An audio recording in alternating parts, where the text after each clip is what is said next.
na pinadala at isinabite sa PDEA. With due respect, I am urging PDEA to file an action, a criminal case against those people who are using or sending fake documents. Sagutin natin. Ito, mga kababayan. Okay, nabasa nyo na siguro. Yan ang sabi ng PDEA. Okay? Ayan. PDEA debunks fake operational documents. Okay? The Philippine Drug Enforcement Agency debunks the false operational documents currently in circulation in social media. Okay? Bakit di nyo sinabi ang pangalan ni Marcos Jr.? Diba, na kumakalat dahil na si Marcos Jr. ay dapat huhulihin ng PDEA. Kaso lang, may umarbor. Diba? Hindi nila pinangalanan si Marcos Jr. Kung matalino kayong lahat, kayong mga mainstream media, na kayo ay binubusalan kayo, like Daily Tribune ngayon, kawawa naman, di ba? Diniktahan. Let's talk about Tribune later. I am doing this as concerned citizen. Kasi nga, sinabi mo kanina, kung lahat ng ahensya gaya nila ng ganyang klaseng sistema, pwede na dokumento sa DA, pwede dokumento sa DOH, pwede na dokumento sa Department of Energy, abay wala na paniniwalaan ng tao. Kaya ngayon pa lang, dapat ay sikilin mo na. Yung sa side of vloggers po, natukoy na ho ba natin na isa sila sa mga nagpapakan? Kasi you've mentioned vloggers din po kanina. Yes, vloggers, ayoko naman mag-mention ng pangalan dahil hindi naman na-impact ng tao ba. Kung senador yan, congressman yan, na-mention yung pangalan.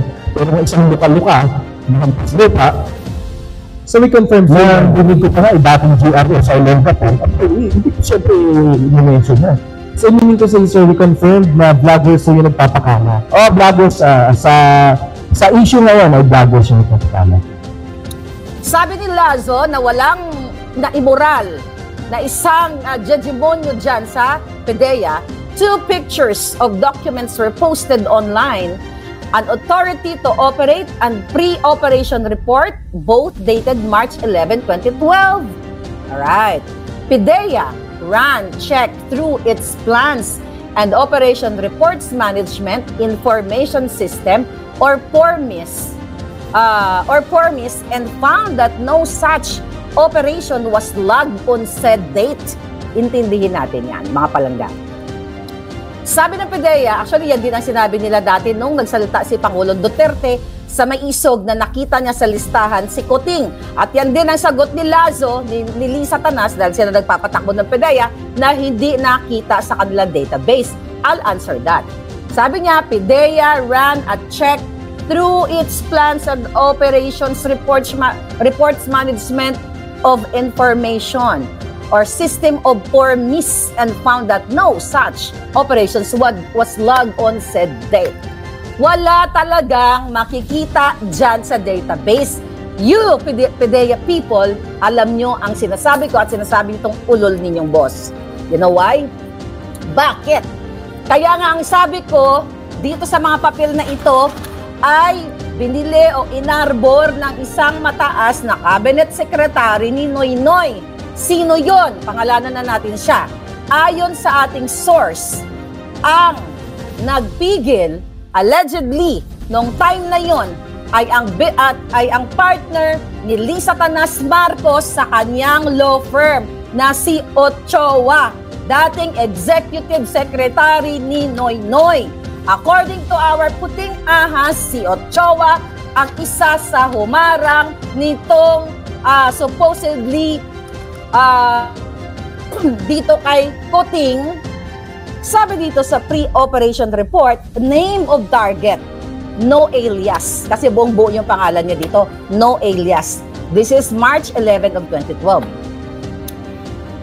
Name of target, no alias, blank, Bongbong Marcos at Bonget. Siya may alias siya, Bonget. And some unidentified male and female cohorts.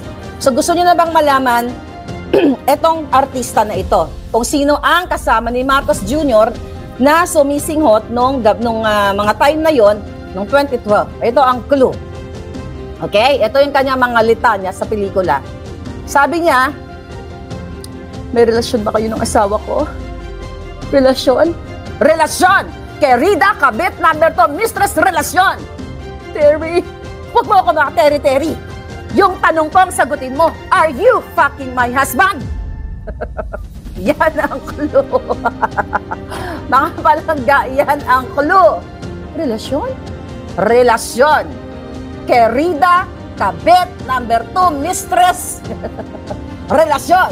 Terry, huwag mo ako materi-teri. Yung tanong ko, ang sagutin mo. Anak siya ni John and Marcia. Sa PIDEA kay Undersecretary Mario Oro Virgilio Lazo. Kasi,